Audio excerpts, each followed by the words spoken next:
Lights, camera, action!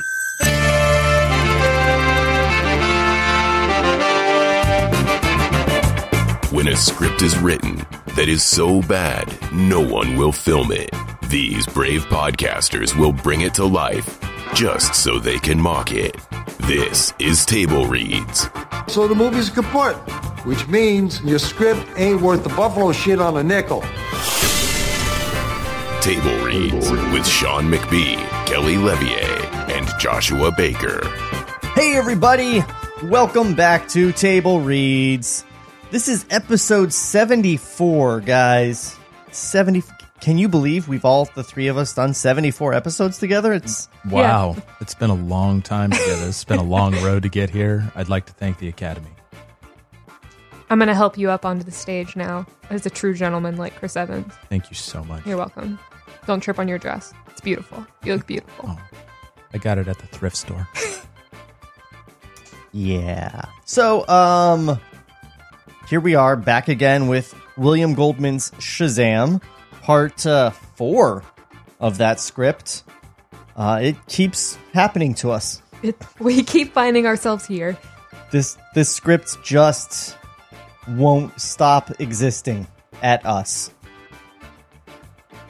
So let's find out what it's done to us thus far. Previously on Table Reads. So, Billy Batson rode a magic dragon train, met a wizard, got some superpowers, where he turns into a 25-year-old that gets his 15-year-old friend real horny for him. I mean, he's real hunky. Yeah, he literally is. just got a perfect body. He's got really nice biceps. I believe that he said that Captain Marvel was the most perfect-looking human being in the history of human civilization, or something along those lines. That sounds like William Goldman. Yeah. Oh, yeah. William Hyperbole Goldman. Yeah. More recently, Captain Marvel used his powers to hustle a bunch of guys at chess. His, we're sure is going to be arch nemesis, Sivana, was resurrected by his children. Now, keep in mind, he started the script dead. Oh, yes, by his daughter. His daughter. Though his son instantly claimed credit. He instantly was given credit. Yeah, he just assumed. He just showed up, and Dad gave him the credit. He's the Donald Trump to Sivana's Fred Trump. He bench pressed him back to life. All the other kids to Sivana's don't even matter. Tiffany Trump. Yeah. to Beauty as Tiffany Trump. Yes, to Beauty as Tiffany Trump. But then we completely forgot that dude was alive because we spent the next 30 hours playing the most tedious baseball game that's ever existed in cinema history. It was like a part-time job. Yeah. It was like a shitty part-time job to pay for a debt that you got because you got crashed into in a parking lot. You're like, fuck, I gotta pay this. I gotta get this shitty job at McDonald's. Let's do that for 40 hours this week. Yeah, I mean, I felt like I was driving an Uber. No, then it'd be silent. Not even during peak hours. Yeah. No, just like that wandering around trying to find where the drunk people are tonight kind of Uber driving. But at 4 p.m. It's Uber Eats. He's driving for Uber Eats, and he's delivering cold McDonald's. Uber Eats right now. You're not working at McDonald's. You're delivering cold McDonald's. There you go. And it's like one of those days where everyone in Atlanta is worried that it might snow. That's a real regional joke. If you're not from Atlanta, you don't understand how terrified we are at the mere mention of the word snow. Speaking of, supposedly it's supposed to in the next 2 weeks. The devil's cocaine. I went to the safest place I knew, the interstate. And then Captain Marvel left Jenny outside while he went and jerked off to a porn movie. It wasn't a skin flick. It wasn't. It was not an X-rated theater. It was specifically said that it wasn't, and then it went to real pains to be very exactly much that. describe a porno theater. There was a sexy, curvy lady on that poster. There with was. great boobs. So floppy ones. He was disgusted by all the kissing, but she did have great floppy boobs, though. What kid is that torn between those two things? I don't know. The same kid who then thought appropriate punishment to a bunch of bullies would be to juggle them. Yes. So then he juggled some street thugs who had slapped Jenny. He juggled the sweetest crippled boy you've ever seen. And then, like a big heroic superhero, ran away from the police. Fade in. Cut to the roof of the building Captain Marvel pointed to. He opens the staircase door that leads out, looks around to see if it's safe, gestures for Jenny. They go to the edge of the roof, look down. Cut to the street. The stolen video equipment is being hauled away. The sweet crippled kid and the other two are getting into a police wagon. They brought a paddy wagon because some kids were getting juggled. Cut to Captain Marvel and Jenny. He mimes holding a microphone. Calling all cars, be on the lookout for an idiot in a red suit. You don't think you're being just a little hard on yourself? Hello, this was my first real case, and I end up wanted for questioning. Come on, big guy. He says that like questioning is a crime. You were great. Starts for the door. Let's hit the train. I need some air. Cut to the two of them, as suddenly he swoops her into his arms. Oh, God. She shrieks in surprise. I'm not going to do that. That was Josh, just so everyone gets the same mental image I just had to sit through. Perfect.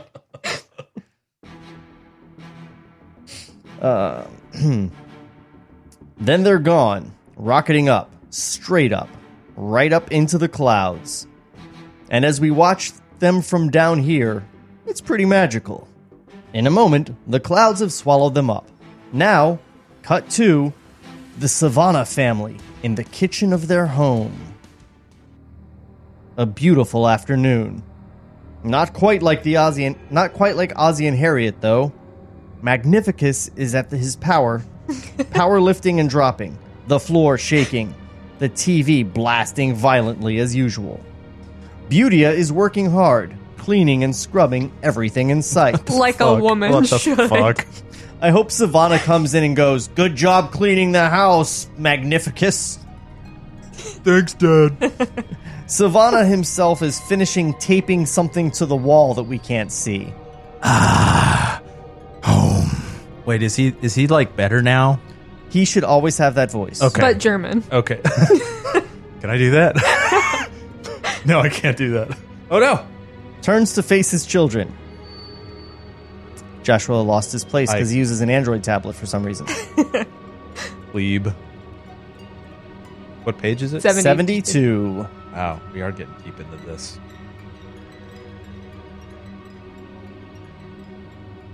The suspense. That's why we have this music. Is for the suspense of Josh. We're really putting you on the spot. We're not saying anything. We're just letting you do this. I'm going to do it from the top. Home. Turns to face his children. I missed this. Now he snaps his fingers at Beautia, points to a corner of the room. And you missed a spot. What a piece of shit. Moving quickly to where he pointed. Sorry. She starts to clean. Sivana moves away from the wall, and, I think this is a grim peek into the Goldman household. Yeah, I hope that's not true. Oh, yeah, totally. Yes. He's like writing from his personal experience. Oh, yeah, for sure. You should Google and find out if he had a sister. I hope she says, "As you wish."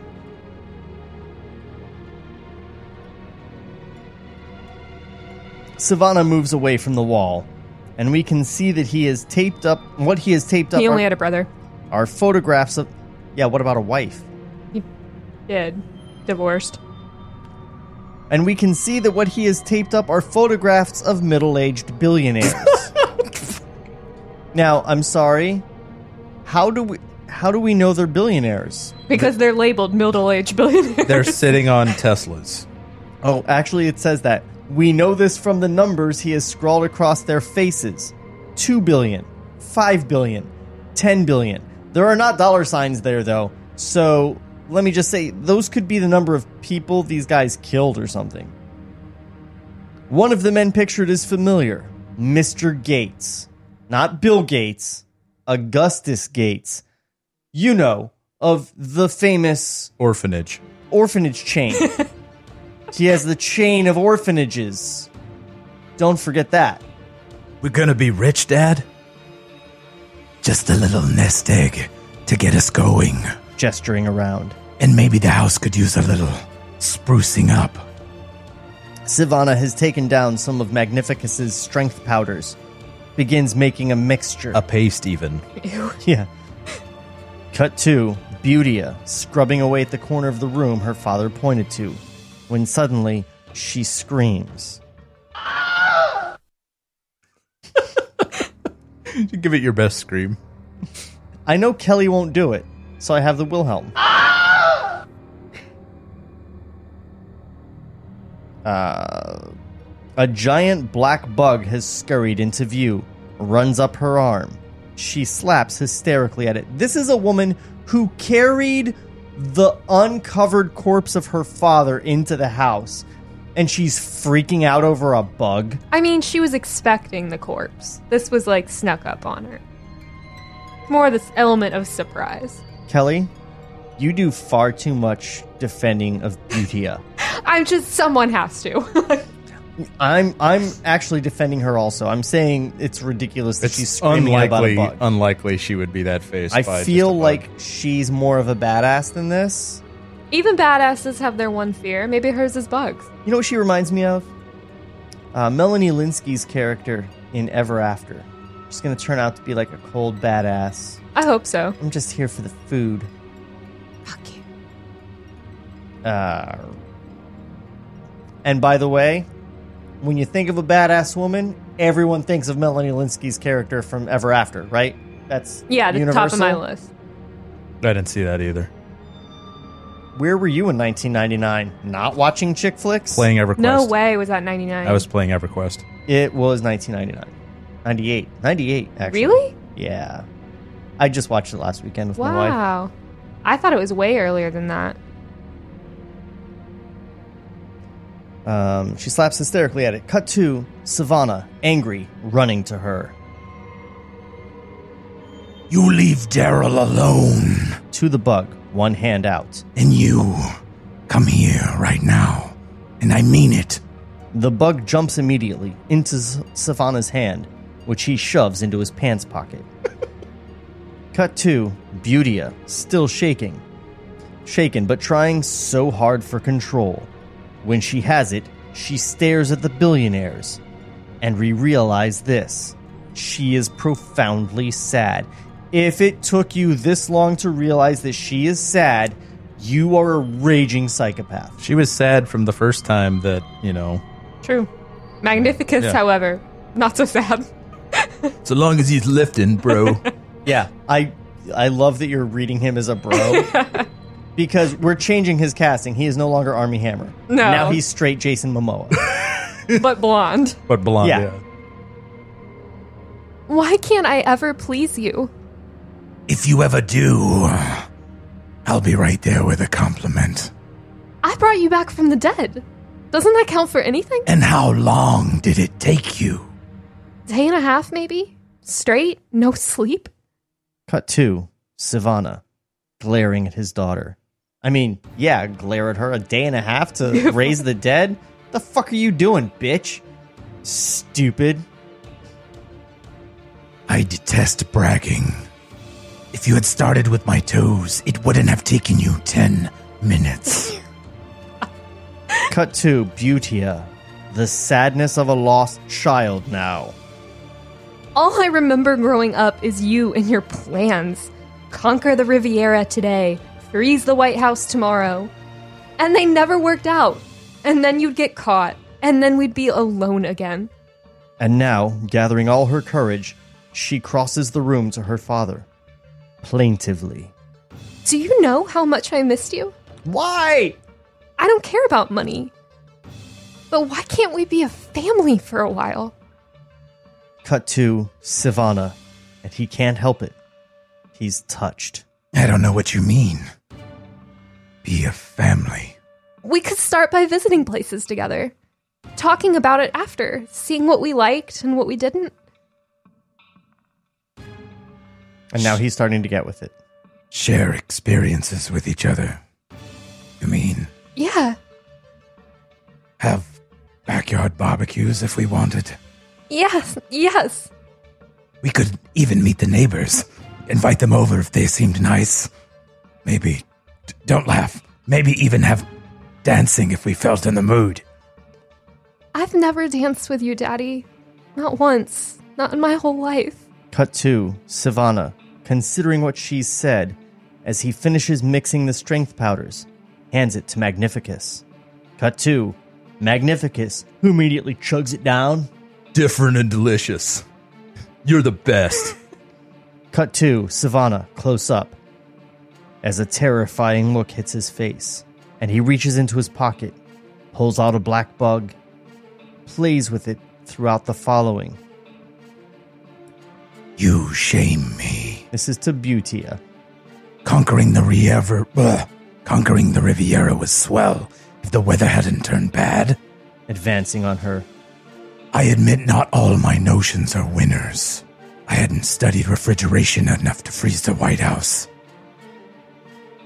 But if that baby had worked, the history books would have put me in capital letters.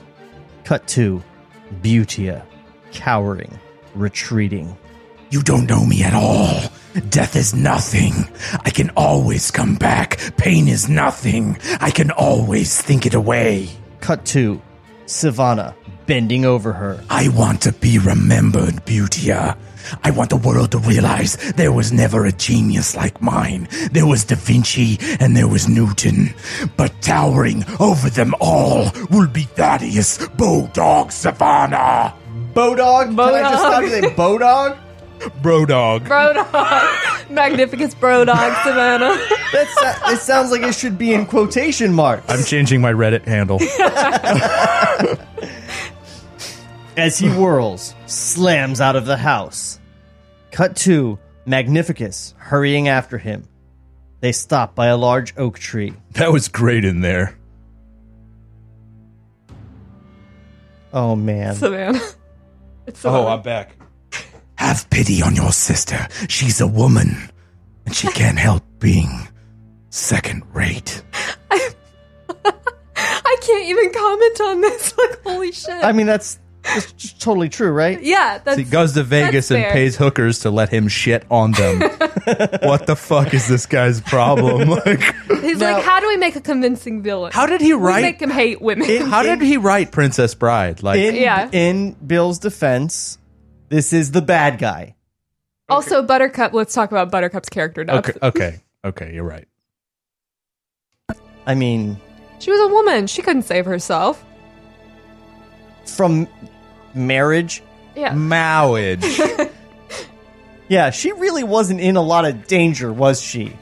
I mean, Like, come and save me from this marriage. this man that I don't want to sleep with, that's danger. She could have knifed that motherfucker. Yeah, instead she was going to off herself. Yeah. Now, you know who did rescue herself? Danielle Dubobarak in Ever After. True. She did great things. I'm gonna have to watch this movie. The prince It's really shows good. up to save her, and she walks on out with a sword in her hand. Oh, yeah, I handled that, I dude. got it. Thanks. And had really sweet butterfly wings at the ball, so Yeah. Made by Leonardo da Vinci. yeah.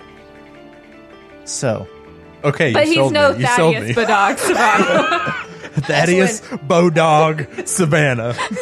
Angelica Houston's in it. He sounds like he's about to drop a rap album. Yeah.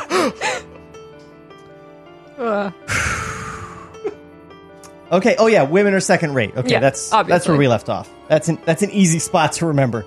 I think about that all day, every day. Cut to Sivana as he puts his arm around his son, points to the oak tree. A favor. Get rid of that. You mean chop it down? No, child. I mean, throw it down. Cut to the tree as Magnificus approaches. Dubiously, he looks back at his father. Lift it, then throw it. Cut to Magnificus as he bends to the task. And he lifts the tree clean out of the ground. Then he hurls it 50 yards away. Foreshadowing. Cut to Beautia, watching from the kitchen as the tree crashes back to Earth. Oh boy. Cut to Sivana and Magnificus smiling at each other. I came up with that strength formula for you in prison. What do you think I've been doing for 10 years? Making plans. And this was the first. I have a one-man army to protect me. This time, nothing can stand in my way. My son is now the world's strongest man. And from the happy father and son, cut to the skies. And here come Captain Marvel and Jenny. Zooming along. She is in his arms and having the time of her very young life. Yes, remember, 15. Bill, as we continue on, that you just described her as very young. We can't forget that. No. This is so great. Looks at him. If you start getting tired, tell me. I don't think I get tired. Damn. What? I wish the wizard had given me an instruction manual about this, so I knew more what to expect. Cut to a cloud bank up ahead. That's where you deposit your clouds until you the cloud coins. Yeah, and you get your loan from of clouds. When you need to borrow clouds, you go to the cloud bank. I'm here all night, everybody. That's it. That's the podcast. He started a new cryptocurrency called Cloud Bank. Without warning, the captain changes direction and Jenny's head just rips off her head or off her body. Her sexy dead body tumbles. Her sexy dead 15-year-old body. And then he just types, "Oh." Jesus. Cut to Jenny, surprised by what he just did, but then she stares around, just gasps.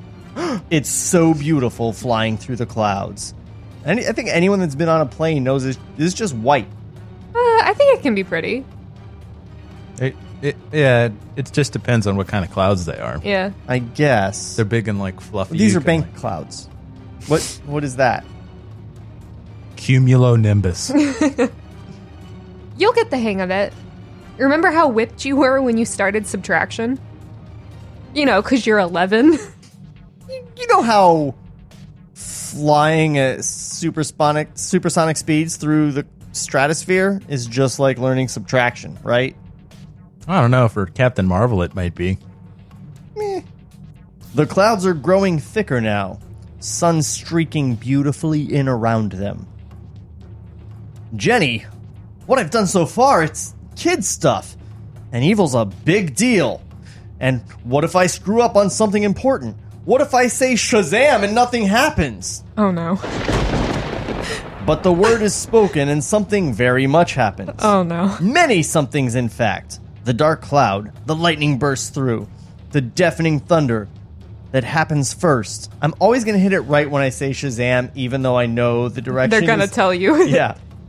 And Captain Marvel is gone, and Billy is back.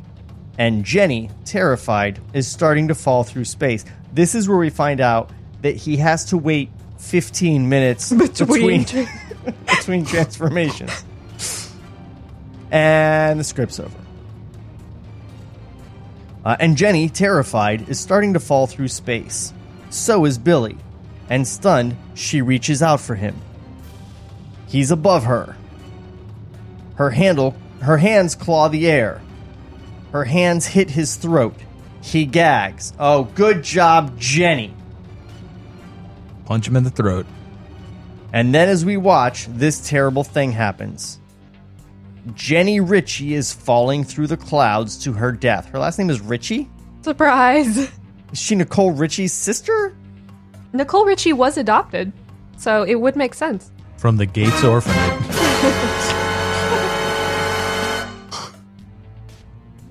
Cut to Jenny spinning, one hopeful look up toward Billy, but then she is dropped out of the clouds, and cut to Billy gasping, his hands at his throat, trying to get his mouth open, trying to speak, but the air rushes in and no sound comes out, and he is falling through the clouds, helpless, and cut to Jenny leaving the clouds, and here's the shocker. Here's what you couldn't have known a moment before when the two of them were in conversation. You could not have known how low they were. But now you can see it on her beautiful face. Is this the time to mention that she's beautiful? Yeah, her beautiful, falling, sexy body. When she's plummeting to her death? Nothing sexier than a plummeting. Her beautiful face smacks into the sidewalk. Well, yeah, it's the last time we can comment that it's her beautiful. Her sexy body exploding in a shower of gore. Sexy gore. The most beautiful gore you've ever seen. You're appealing to the wrong demographic right now, Sean.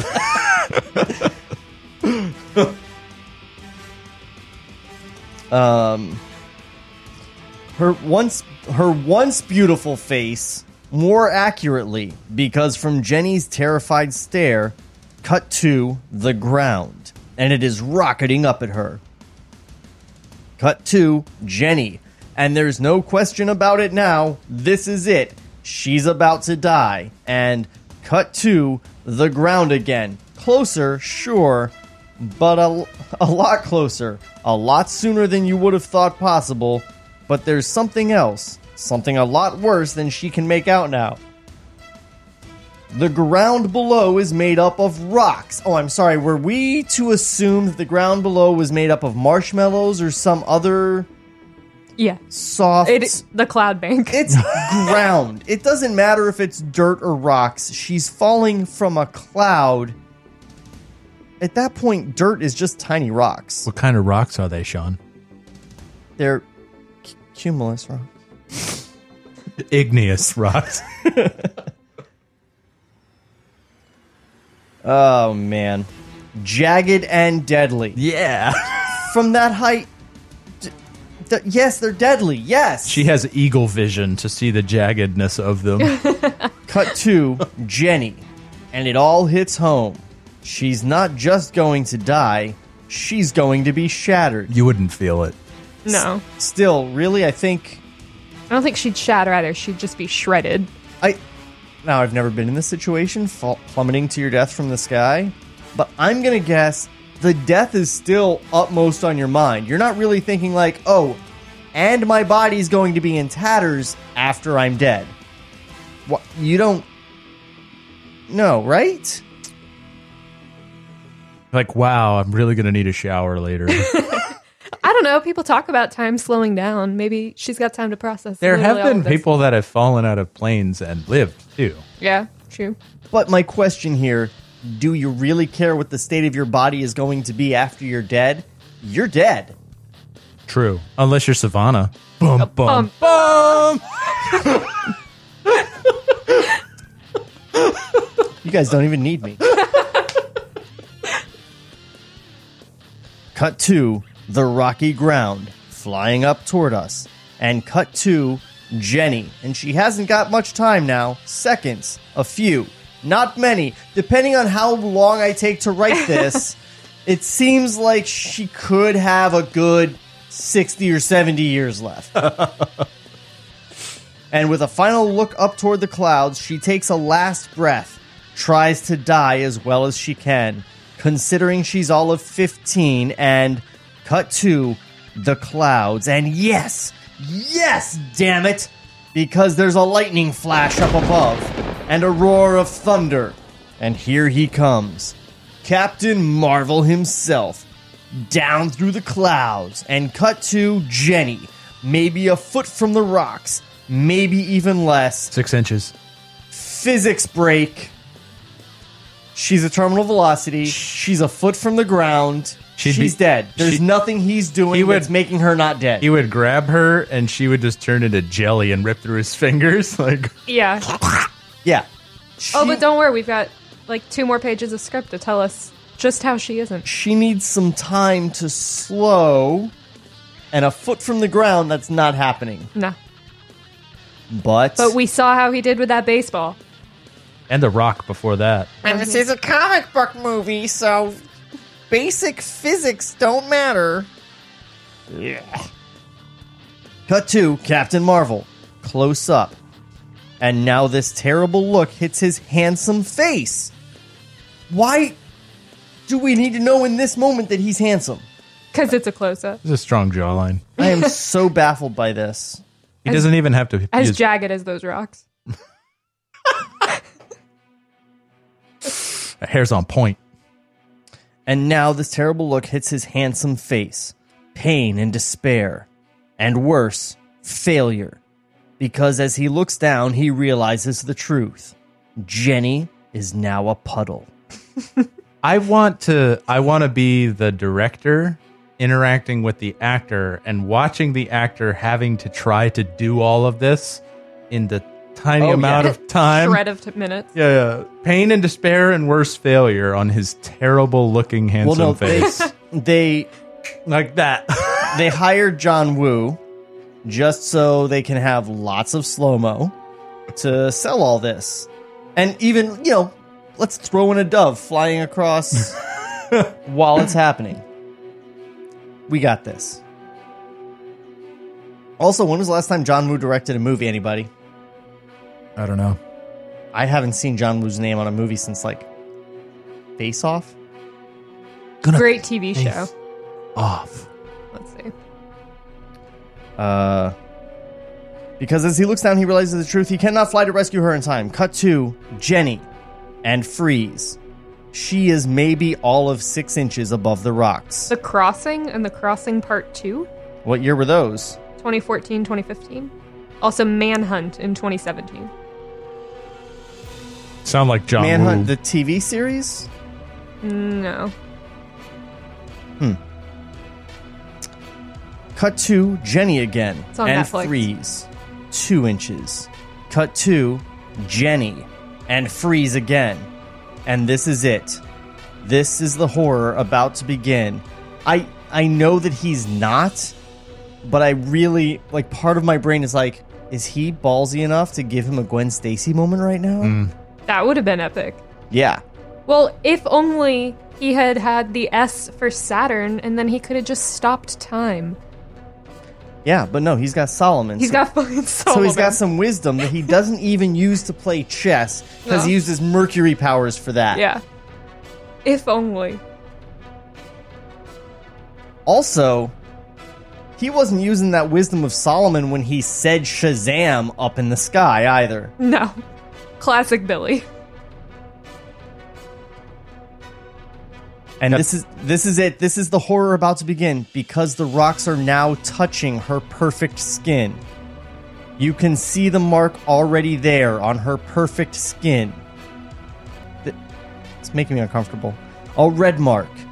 A red mark that will soon be replaced by blood. Cut to Jenny and freeze. The same as before. The sharp rocks have touched her skin. The red mark is as before. No, a little bigger now.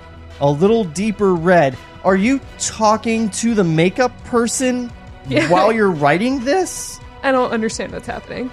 Cut to Jenny. Freeze. The same as before. The red mark is as before. I'm not rereading this. It's written again, I promise you. Oh, this is really fucking bad. Even a little bigger than before. But you know that this is it. You know blood is going to pour. You should read it like the baseball announcer again. Cut to Jenny. Freeze. Exactly the same frozen moment as before. Well, maybe not exactly. Almost the same frozen moment would have been more accurate. Because now as we stare, we see something that wasn't there the last time. A tiny bit of space is now visible between the sharp rocks and Jenny's perfect skin. Cut to Jenny. freeze. And then Ashton Kutcher jumps out and goes, you got punked! There is definitely a bit of space between the rocks and her skin.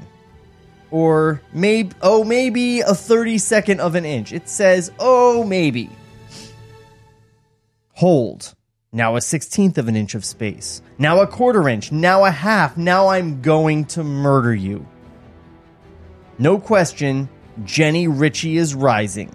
Rising through the air, and we realize that, cut to Captain Marvel above her, a look of total determination on his face as he continues to inhale, as he continues to bring her away from danger, away from the rocks. What power is this? Super inhalation. Super sucking. From which of these? Zeus? Because God of the heavens? I don't understand. No, super sucking is the power that William Goldman has, apparently, that he has bestowed on Billy Batson. Oh my god.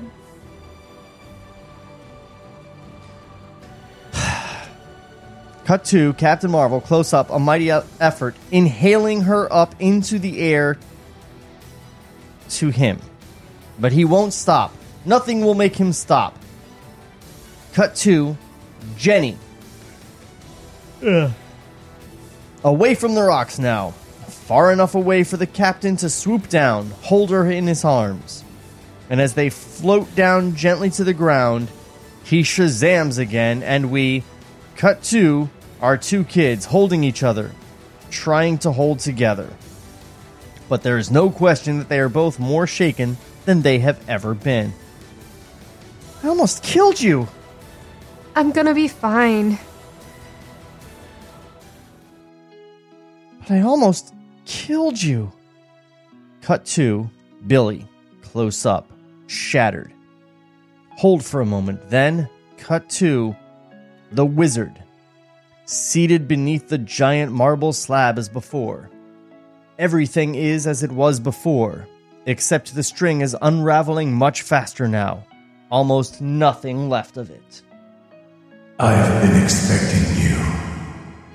Pull back to reveal Captain Marvel flying in, obviously upset. I don't mean to seem ungrateful, but what if I turn out to be the world's first failure superhero? I'm thinking maybe it would be best if I turned in my cape right now. It's all been bad then? No, the juggling those guys was great, and I loved the chess. And you should have seen my baseball throw. Pointing to his historama. I did. Could I speak to Billy, please? You mean El Twerpo? Shazam! Cut to Billy after the thunder and lightning, looking up at the old man. I almost didn't come today. You thought I'd be disappointed in you. Billy, I have absolutely no complaints with your progress so far. Considering your youth and lack of experiences. And of course, not all the gods have joined you yet.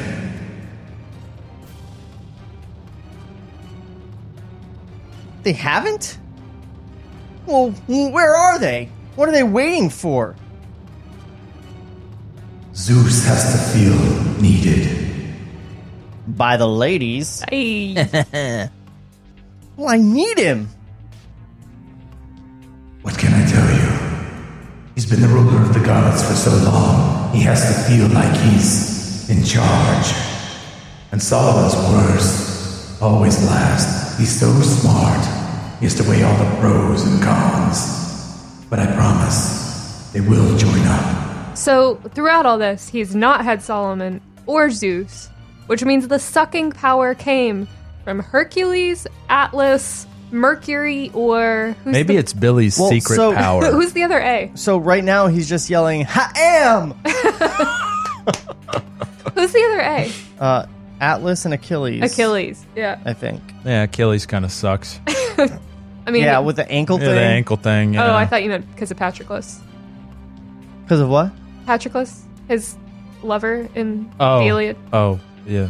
No. Patroclus? Yes, Yeah. of course we were thinking of The Iliad. Yeah, yeah. You know, where Achilles is written. No? All right.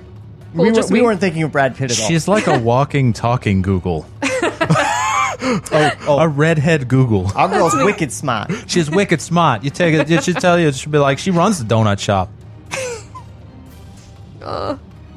Where the fuck were we? That's a huge plus. That's a huge plus, but you've got to understand, I haven't even figured out what evil is yet. It's the dumbest line in this whole movie so far.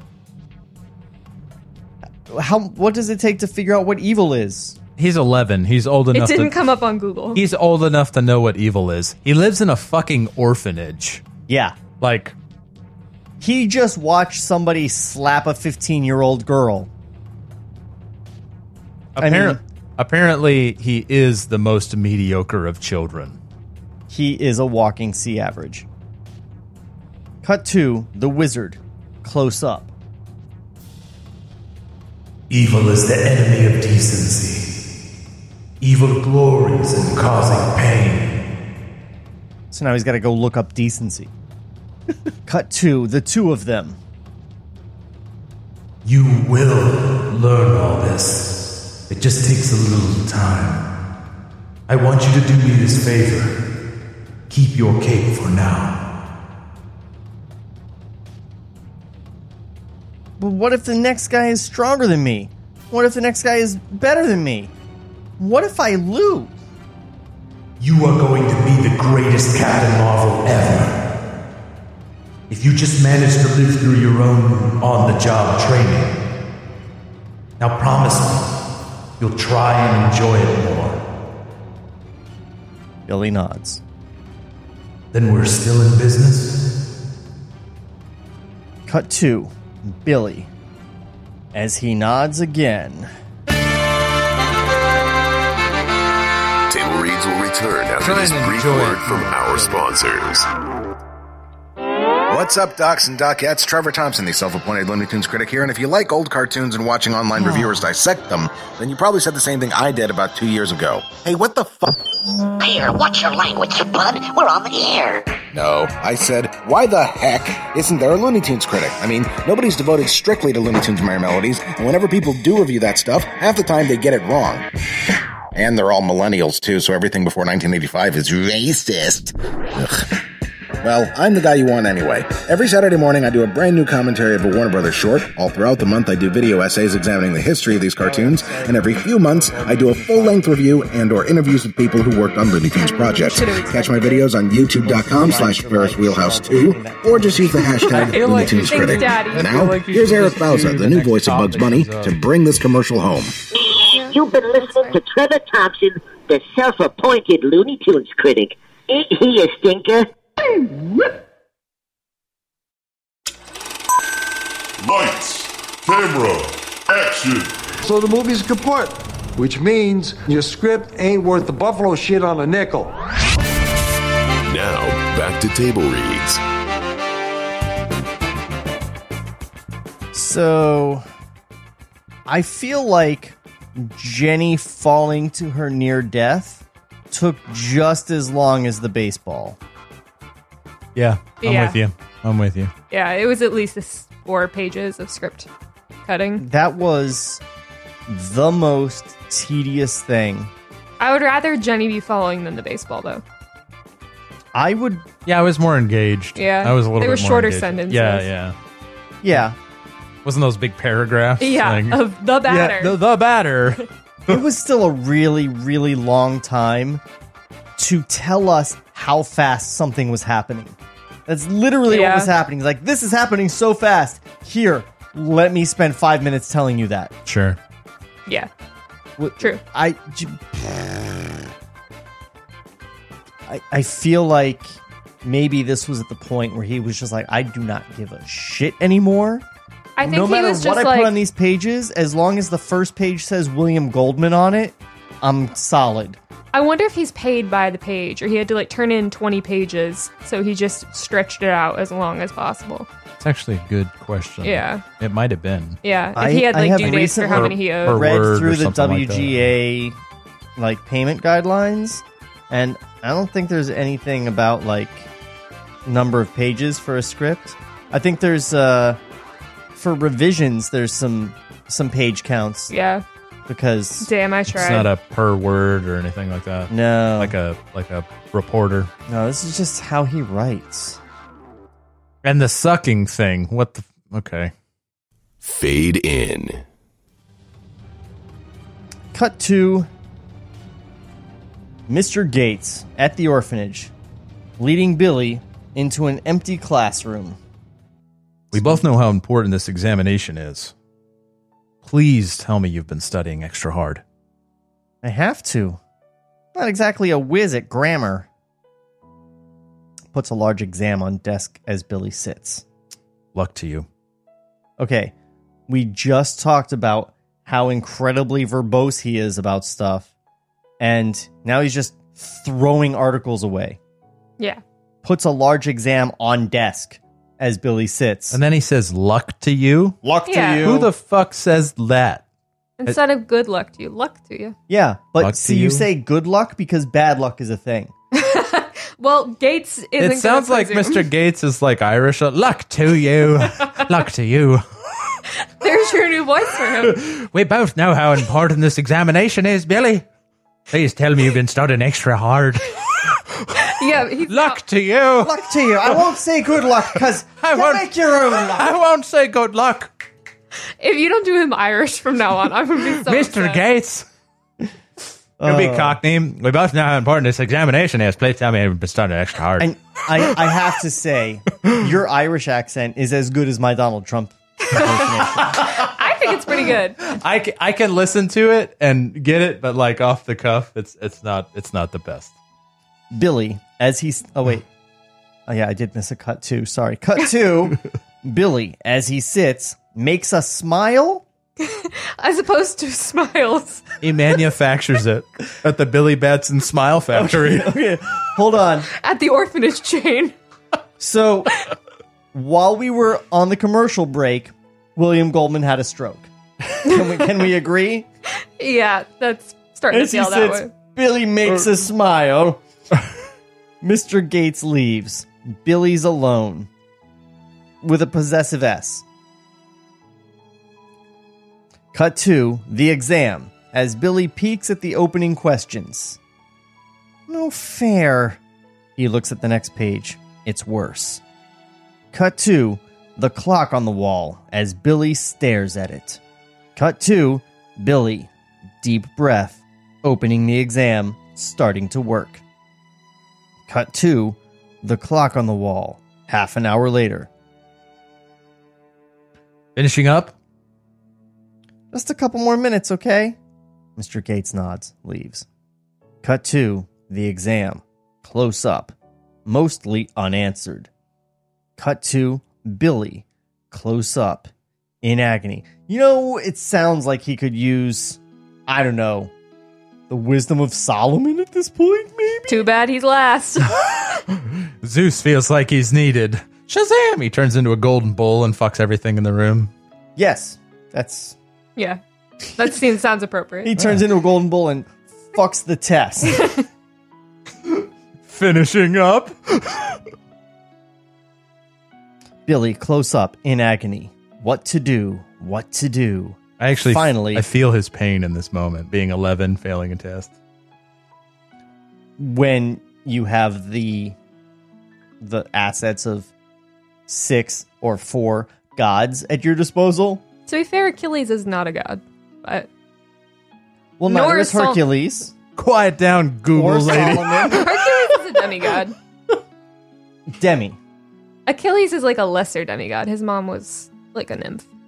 A quarter god. That is, yeah. Yeah, like Kobe Bryant. Solomon not a god at all? No, true. But also not present. Yes.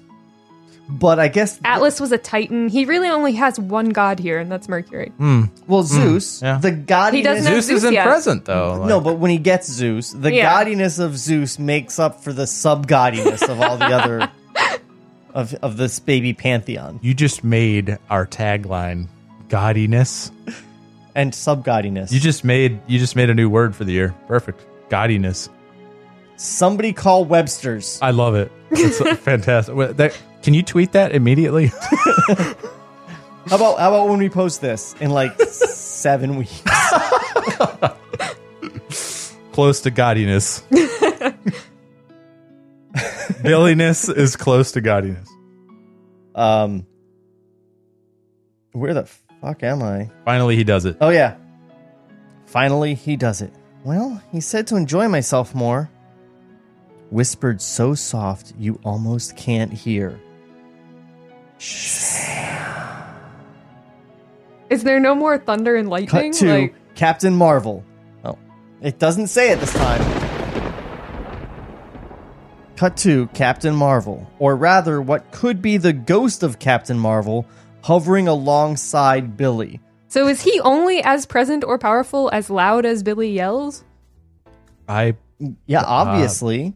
It's a legit observation. Yeah, this is weird. Yeah. Or maybe it's an unjust usage of the power. So maybe he's going to be like, nah, dude, I'm not here to help you cheat on a test. But I am. I will help you get into a theater and jerk it. But you could totally juggle those nerds. Cut to the exam as the answers appear almost miraculously. So much for that theory. Hold as more and more of the answers are filled, and cut to exam reports on a wall. Billy got 100. So he went back and changed all the wrong answers that he'd already filled in. Cut to a bunch of kids at the orphanage checking the results. These are the results that determine if they get to have families. What is this test? I mean, we already said it was grammar. Oh, yeah. Yeah. Yeah. Well, all these kids are real anxious. And he said it was so important. What is so important about a grammar test? Aren't all tests so important? All teachers. I mean, when you're 11, all tests are important. No, it was Mr. Gates talking about how important it was. It's whether or not he can open another franchise orphanage. Wait a second. So I also need to point out that while he was sitting down to the grammar test, that's when the writer, the professional writer, dropped all his articles for a grammar test, was dropping articles and saying Billy makes a smile. Luck to ya. What the fuck? Ugh. A bunch of kids at the orphanage checking the results. Like they're trying to find out if they got into college or something. Jenny and Billy among them. Jenny looks at the score, then at Billy. Perfect in grammar? Tell me you didn't. Don't know what you're talking about. As he walks away, cut to a corridor in the orphanage. Here comes Mr. Gates, moving quickly. A different look on his face. This is the moment. This is my moment. Like where Dumbledore asks Harry if he put his name in the Goblet of Fire. But book version or movie version? Two very different versions. I need to reread the books. I haven't read that book since the day it came out. Oh, no, books, it's specified that he asks calmly. The movie's very much ignored that word. So, movie version. Harry Potter! Did you fucking do this? Did you tell me you fucking didn't? It doesn't say what kind of look he has on his face. True. Yeah, he just changes his Gates mask. He manufactures sad face. a smile. That's what it meant earlier. Billy was physically making him a smile with like an arc welder and shit. A different look on his face. He is accompanied by a muscular chauffeur. Who stays right next to Mr. Gates. They reach the front door of the orphanage, go outside as we pull back to reveal Billy and Jenny reading comics on the front steps of the Shire. Cut to Mr. Gates and the powerful chauffeur moving quickly past. As, remember, Mr. Gates is a billionaire. And Irish. As Mr. Gates slows... We are late, sir. That's the muscular chauffeur. That's Joshua's muscular voice. Muscular You know if voice. he's muscular? Can this chauffeur be played by Arnold Schwarzenegger? We are late, sir. We are late, sir. Oh, perfect. That's that was better. great. You were not allowed outside at this No, orphan- he's Irish. He's Irish. We You're decided. committed. We took a vote, and he is Irish. You're not allowed. You're not allowed. Oh, Jesus. Edit that out. Faith in Bagura. Faith and Bagura. You're not allowed outside at this orphanage reading that kind of material. You're both new here. Both rules are rules. Are they new? Aren't they his favorites? They are. What is going... Maybe this is... No, Billy is also totally confused. Oh, okay. Yeah, because he said that these two have been there longer than any of the other Yeah. kids. Yeah. He specifically said that in this script. In episode 3, I believe. 2. In episode 2 of this script. Yeah.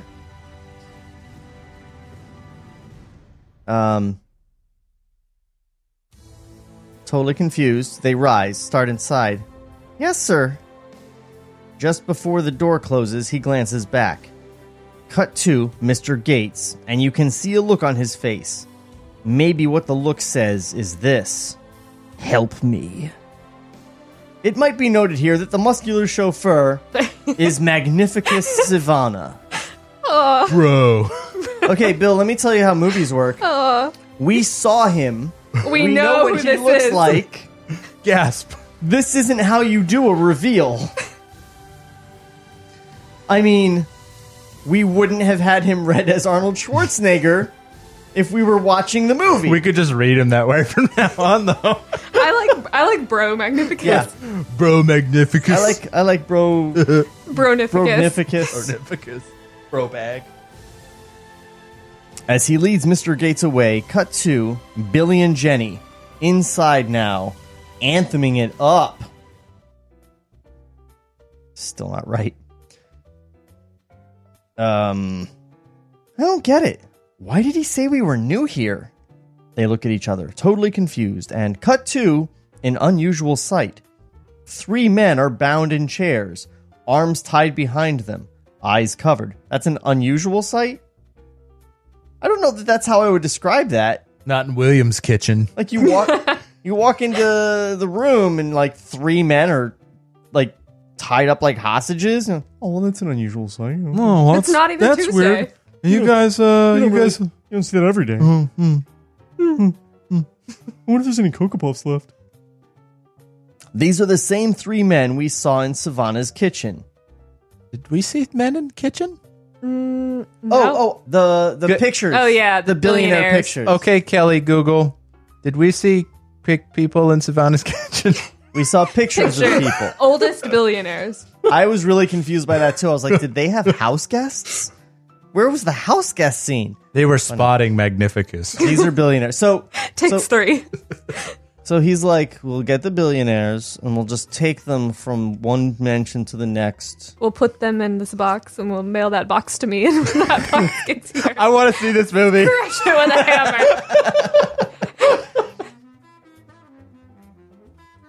With the same numbers, 2, 5, 10. I guess written on their faces. The 3 are middle-aged, distinguished looking. The one with the 10 on his chest is Mr. Gates. Okay, so he's the richest of these billionaires. $10 billion. Or the least rich. No, he has the 10 written on him. Yeah. For $10 billion. Oh, I just thought he was number 10. No, because we knew that they were billionaires when they were on the wall because he had Oh, written yeah. their worth. 2, 5, and I 10, guess yeah. those orphans really bring in a lot of money. Yeah. That's- He's the richest for his successful orphanage business. Trafficking in orphans. You know, I mean, Orphans. orphans. Kelly, can you research the average net income of an orphanage? What's the margin on selling and trading orphans? Also, is that how orphanages work? It's like it's like catching Pokemon. I mean, unless you've got these kids there so you can sell their organs? It's a love type. It's super effective. I love you, Billy.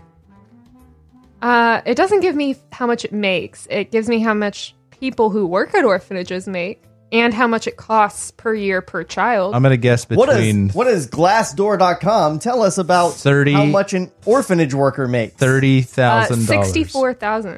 $64,845. That's the average? Mm-hmm. Wow. For orphanage worker job.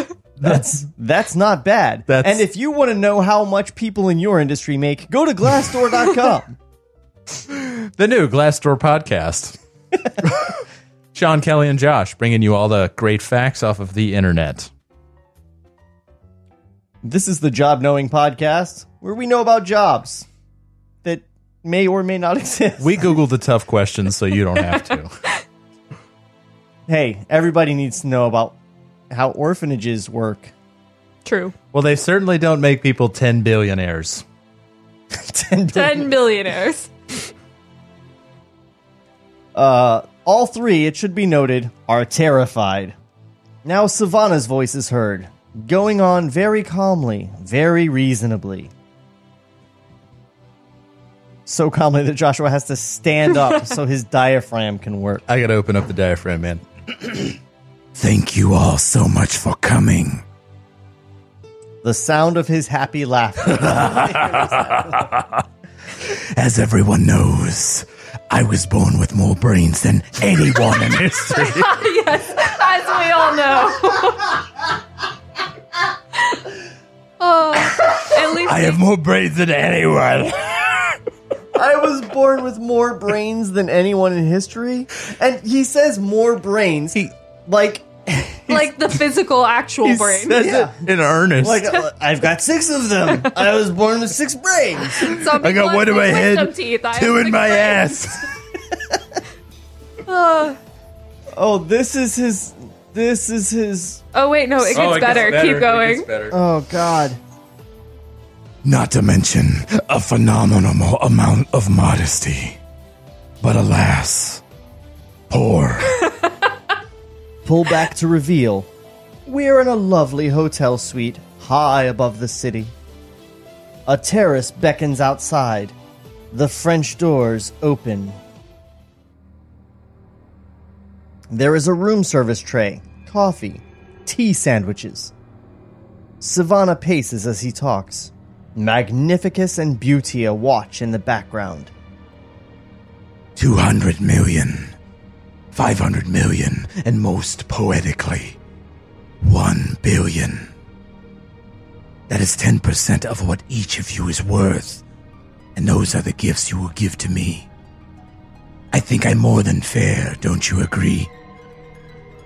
In exchange for your safe release. I mean, 10%.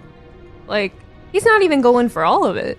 I mean, that's actually he's being fair. Pretty reasonable. He doesn't want to kill him. He just wants nice hotel accommodations. That's so much to ask. He's got to have a place for all the bugs. 10%. I mean, that's a better deal than Alexandria Ocasio-Cortez would give them. Yikes! Topical. It's not going to be topical by the time we post this. We are recording way too far in advance. Yeah, well. Oldest billionaire. You. Oh, no, it's a man. Do your best man voice.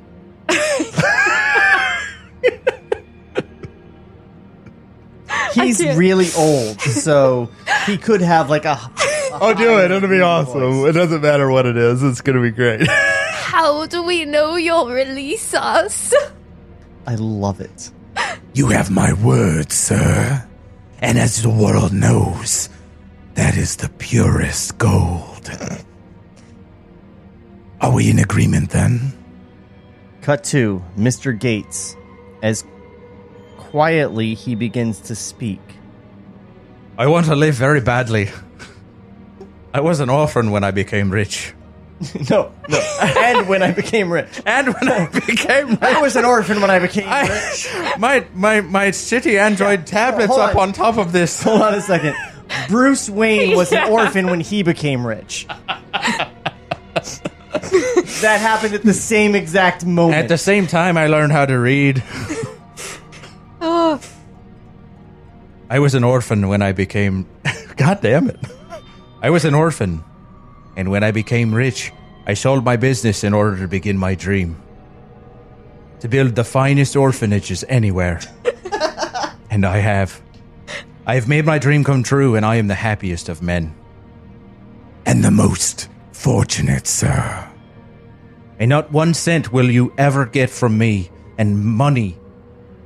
And any money I have will go to orphans, not monsters. What if Sivana's an orphan? That could just totally backfire. What if some of those orphans are monsters? Orphans would never. I would tread carefully if I were you. Cut to Mr. Gates. Close up. A firm shake of the head. You do not frighten me, sir. And I would rather be dead than help you. Fair. I mean, if he dies, then his money goes to the orphans. Perceivably. Could go to his cat. We don't know about his personal life. He's got a... What's it called? Will. Yeah, he's got one of those. Because he's rich. Rich people, first thing they do, they go get a will, right? Estate planning. Got to plan your estate, laddie. Capital gains. I know rich words. Cut to Sivana. A sweet smile as he goes to the other two billionaires. Takes the bandages from their eyes. By the way, I'm sort of picturing him as the Terror on the Tick, the new Tick series. Oh, I haven't seen it. So good, Kelly. So good. They're scared, sure, but who wouldn't be? But their fear is about to skyrocket out of all control. I feel like he just records himself pitching shit to people in a room and just writes it down. Because it's so conversational sometimes. They're scared, sure, but who wouldn't be? But their fear is about to skyrocket out of all control. Because Sivana has taken 2 large black bugs from his pockets, puts them on the billionaires' faces, makes a gesture to stay. The bugs remain exactly where Sivana put them. I think you'll be glad you witnessed this. Turns to his son. Magnificus. Mr. Gates would rather be dead. Make his dream come true. Cut to Magnificus. So powerful. So powerful. He picks up Mr. Gates in his chair, flexes his muscles, and throws him through the open French doors and over the terrace, where he falls from sight. R.I.P. Dead silence. Then... Me Lucky Charms! Anything you want, take it. The second billionaire nods. Reason wins again. Wait, so his plan was kill the guy... With the most money. With the most money. More than the other two put together.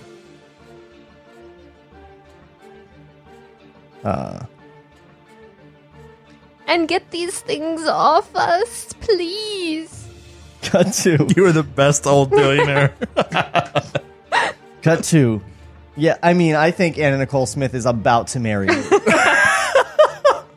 Oh, joke's on her. Cut to the French doors and the terrace beyond. How many seconds since Mr. Gates died? Why the fuck are you asking us? Any other requests, gentlemen?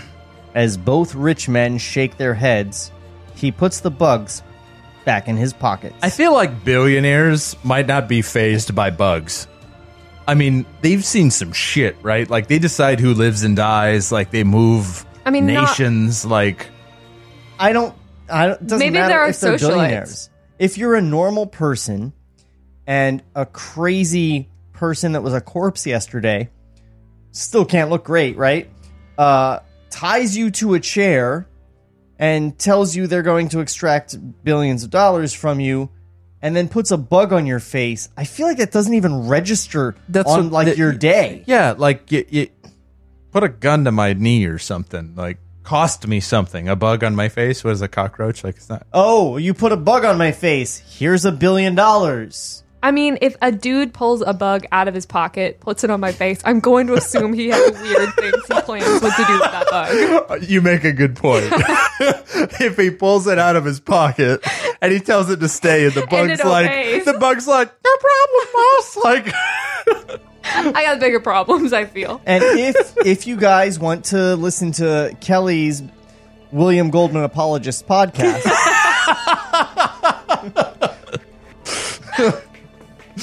It's called Yeah, She's 15, So What? You can find it on iTunes. As you wish.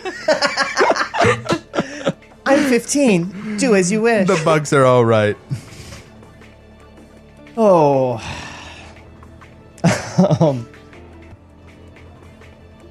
Cut to a shot from street level. Something is falling dead at camera. It's Mr. Gates, still bound in the chair, because he's not Harry Houdini. And he's streaking down toward the pavement as we cut to Captain Marvel flying in alongside. Sorry, mister, but you're breaking the speed limit.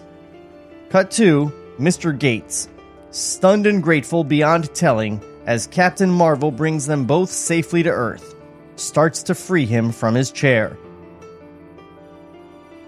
Of course, you understand any words of mine. Thank you, I understand, but no time for talk. You alert the police. I have work to do. Mr. Gates is free now.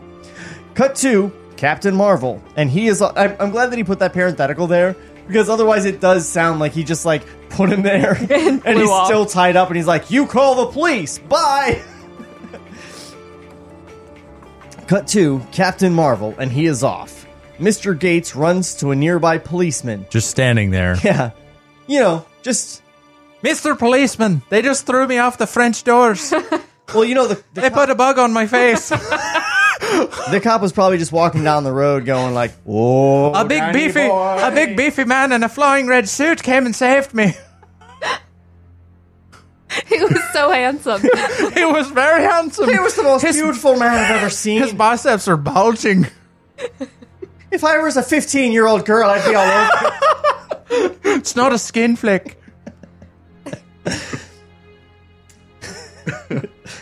Cut to the hotel suite. Magnificus paces. Beautia does what she can to make the bound billionaires more comfortable. Cleans their shoes. Sivana is working on a stack of papers. This is totally legal, of course. Who is he telling? That's why I've got you tied to these chairs. Come off of their faces, bugs. This is totally legal, of course. I'm just marking the places where you'll need to sign. Police sirens are also heard. Wee woo, wee woo. Have police sirens? I like that he cares enough to make sure that it's not forged signatures, but not enough to not kidnap them. Right. We draw the line at forgery here in the Sivana family. Well, yeah. Cut to Magnificus. Going to the terrace as the sirens grow louder. Sorry, I'm not doing that. He moves to the railing, looks down. Cut to Magnificus, close up, stunned, crying out to Sivana. I need you. Wildly upset is the... I need you. Cut to Sivana, hurrying to the terrace as there is a knock on the door and a bellman enters carrying a large tray. Tea sandwiches, where do you want them? I don't want them. Starting to get flustered. Just wait. Goes to the terrace. Something's wrong. He should have gone splat, right? He's been over by the window just listening for like 10 minutes. How long does it take for him to land? Cut to the street from high up. Clearly, no one has gone splat recently. There's like an old stain down there, sure, but... Clearly, no one has gone splat recently. Hold. Now here comes this squadron of police cars, stopping at the hotel entrance. And as dozens of policemen hurry inside, cut to Sivana, worried now, going back into the suite, stops dead. Cut to the billionaires. The bellman is setting them free. Yeah, why would you let room service in when you got a bunch of billionaires duct taped to chairs? Because you had sandwiches. Tons of hungry bugs. Fair points all around. 10 points to Gryffindor.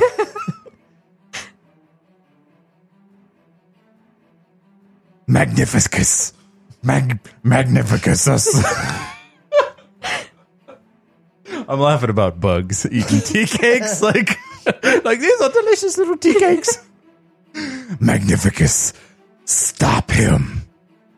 Magnificus races to the bellman, and with one powerful move does what he did to Mr. Gates, throws him through the French doors and over the terrace railing. The bellman falls from sight. Hold. Keep holding. Now the bellman is in view again, rising through the air. Ba-ba-da-bum-bum-bum-bum. Back to the Future 2? Yeah. DeLorean on the roof? Huh? Kelly hasn't seen Back to the Future, I bet. I have, I think. Out of time. That's the one where he tries to screw his mom, right? Wow. It's like you rewrote Back to the Future as the author of this script. In one sentence. Wow. Kelly, your uncertainty at having seen Back to the Future is the most shocking thing that has ever happened to me in my 40 years on this earth. I kind of like it, though. I mean... Youth is no excuse in this case. No, that's fair. But am I right? That's our new album cover. Yes. Okay. You are right. Youth is no excuse. Also, I have a Blu-ray to loan you. Or, use the internet. You're 26. Rising through the air. Cut to Magnificus. And he cannot believe it. How can he do that? Sivana stares out, amazed. Cut to the reason for his amazement. Because now the bellman pales. You used now the wrong bellman peels. peels off his uniform. But peels like a bell. Like bell Yeah, peeling. that's why it confused me. Because now the bellman peels off his uniform. It's Captain Marvel. And he's he naked. Looks fabulous. Fade out.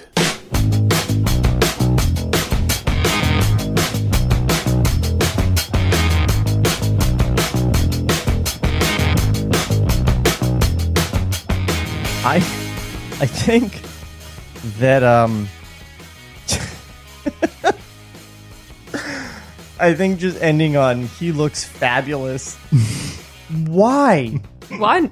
That's your problem with this script? Why does he need to tell us at every opportunity how attractive everybody is? Just so we don't forget. It's for the casting director. I don't see how any of that is relevant. I don't see how 90% of the script is relevant. I want to see how he peels off his uniform. Yeah. How did he peel this uniform off? Yeah, he did peel it. He didn't rip it off. No. Why did he take it peeled off? it Why did off. he take a second to take it off? Like, Because why? it can't be the bellman. He has to be Captain Marvel. Yeah. I feel like he should have been Billy, Yeah. and then as the bellman, Yeah, I agree. and then been struck by lightning, and then the bellman clothes burn off. That would have been cool. Yeah. See, we're also fixing it. True. Either way, I think the greatest addition to this script is Irish Mr. Gates. He's my favorite. Yeah, he's pretty great. I hope. And your Irish accent really improved. You're It did got a not good take one. long. It got good. So that's Liam Neeson from Gangs of New York. Or The Archangel Michael. from Defend me. Life. Yeah, just Liam existing. Neeson from Life. Well, that's where I remember him, like, having that, like, his normal accent, but it's like played up for the dead rabbits in that movie. There's a lot about that movie I like, and most of it I don't like. I really That's think fair. what really did it was Faith and Bagora. Faith and Why Bagora. don't you say Faith and Bagora? Faith it and really Bagora. gets you in the headspace. Well, it gets your where you're generating it in your mouth. Like, it's I more in think the back In of the Bruges. throat. I haven't seen it, but I've heard so many Oh my God, fantastic it's so things good. about it. Joshua, I want you to go home and watch that movie 3 times. It is amazing. Is it good? It is It's that good. amazing. I mean, A lot of things Colin If- Farrell is in. Is No, like- he's No, no, so no. good in it. Is he good? Yeah. Okay. All right. Brendan Gleeson, Peter Dinklage essentially playing himself. Dinklage is in it? Yes. Oh. No, he's not. Yes, he is. You are just horribly typecasting all little people. No. In the spirit of William. Maybe it's a different movie with It's Colin a- Farrell that I'm thinking of. It's another movie about a boring European city. God, I hope it wasn't a different little person. That would be... It is a different little person. Jordan Prentice is his name. Yeah, he plays Jimmy. So it is a little person? Mm-hmm. It is. It's not Peter Dinklage? It is sure not Peter Dinklage. He's from other things. Yes. Well, fuck me 3 ways from next Tuesday when we post the next episode.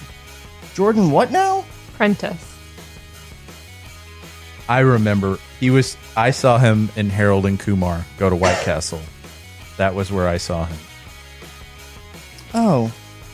Yeah. It's just been a long time since I saw that movie. No, you're just miserably typecasting all little people as Peter Dinklage. No, he kind of looks like a very young Peter Dinklage. He kind of does. I don't think so. No? No. And I'm not typecasting all little people.